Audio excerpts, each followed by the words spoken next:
Hi guys, my name is Emmy and today I'm walking in the one of the most popular street in Moscow. It's called Nikolskaya Ulitza. It's weekend today, Saturday night, and this is how they spend weekend in Russia. Nikolskaya Ulitza is the center of Moscow's traditional luxury shopping district. It is a pedestrian street in the Kitay of Moscow connecting Red Square and Lubyanka Square.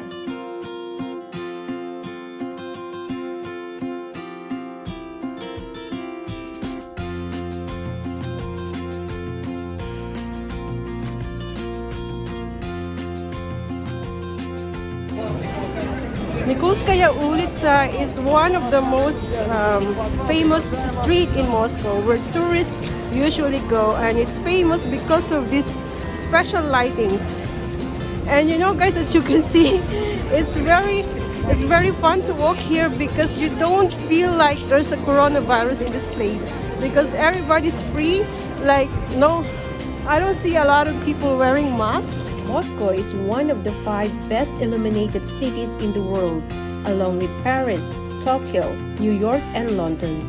Over the past 9 years, the number of sites with architectural and artistic illumination has quadrupled in Moscow to over 2,000.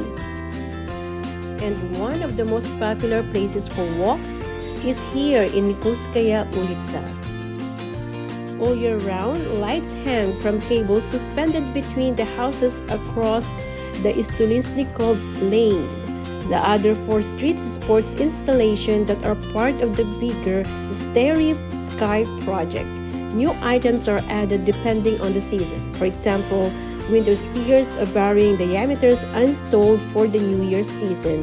In spring, they are replaced with spears with butterflies.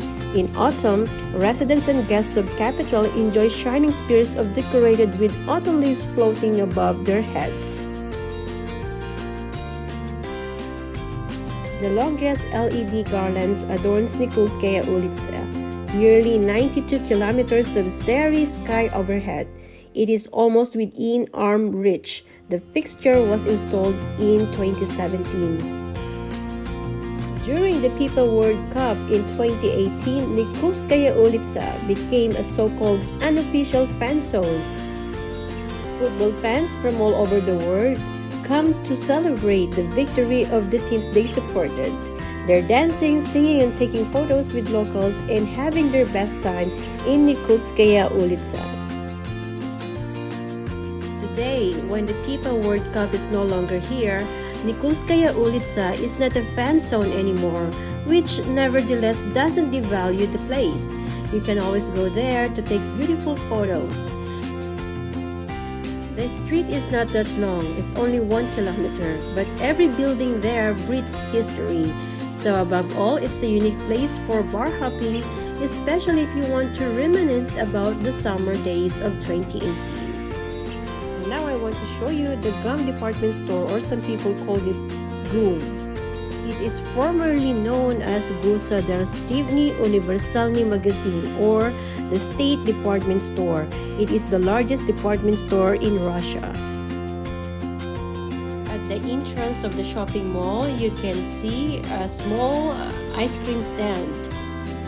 Traditional Soviet ice cream was so famous in USSR that even nowadays old Russian food factories are trying to produce similar kinds using old recipes.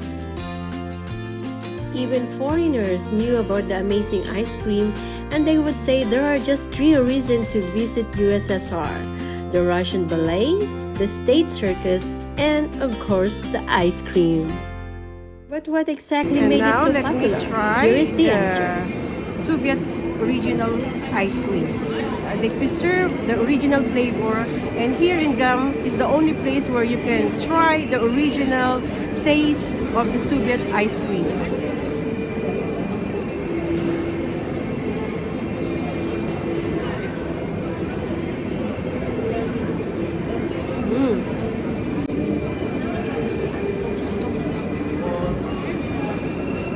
Creamy, not very sweet.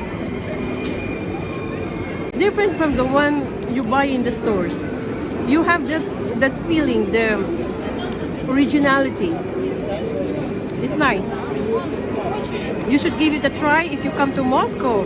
You go to gum department store and find this in the small corner you can find a place to buy this kind of ice cream. It's nice.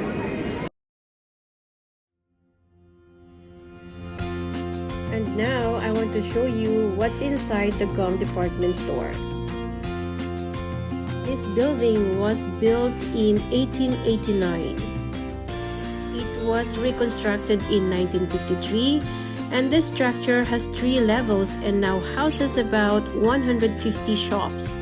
The store, with functions more like a Western-style shopping center than a department store, offers food, clothing, home appliances, watches and cameras, and many other goods. The GUM became a tourist attraction for its remarkable size and ornate interior.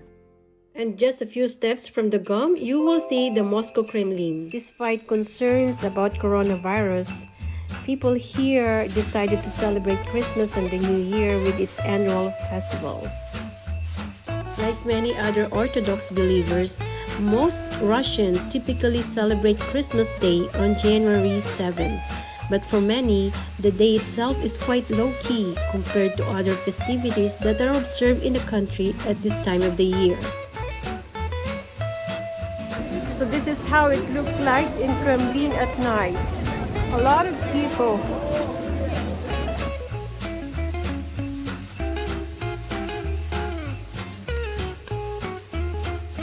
A fairy tale atmosphere was created for the journey to Christmas festival in mid-December. In Russia, there is a reason to celebrate everything. Russians start to celebrate with the Western Christmas, then the New Year, and then the Orthodox Christmas. So basically, it's 3 weeks of festivities. You cannot get sober during this time. And all of the festivities, however, the New Year is always seen as the big event when people get together with close friends and relatives. Gifts are exchanged and copious amounts of food and drink are often consumed. As Christmas was banned for many years in Russia, many of the Christmas traditions were diverted to the New Year's celebration on the New Year's Eve on December 31.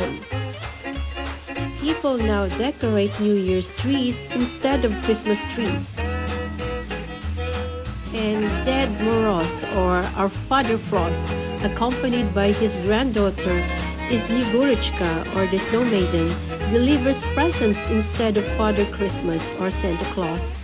Families enjoy feast, listen to the President's New Year's speech, and the Kremlin clock strikes midnight. It's really cold, but I'm still enjoying a night walk in Moscow.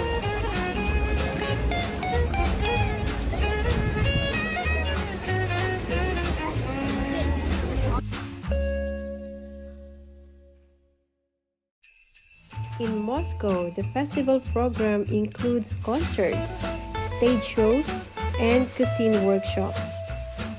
Festively decorated stalls sold New Year's tree ornaments, deli treats from around the world, some winter clothes made by Russian designer, and much more. New Year's celebration should be nothing like anyone has ever seen before, especially when it comes to soaking in the lovely vibes of the Russian city of Moscow. The dazzling crowds, the Red Square, the cathedrals decorated with lights, and the amazing fireworks is the finest way to spend the holiday here. There is no way people can enjoy Moscow New Year's Eve without the breathtaking fireworks, and the best place to see it happening are in the Red Square, Kremlin, and St. Basil Cathedral. Become a tradition for a lot of Muscovites to welcome New Year on the Red Square, listen to the live chiming clock, drink champagne, and watch fireworks. And that's all for today's video. I hope you enjoy watching, and I will see you on my next video. And guys, I want to greet you a Merry Christmas and a Happy New Year. to you and your family, and may this time of the year be truly blissful and enjoyable to all of us. Stay blessed!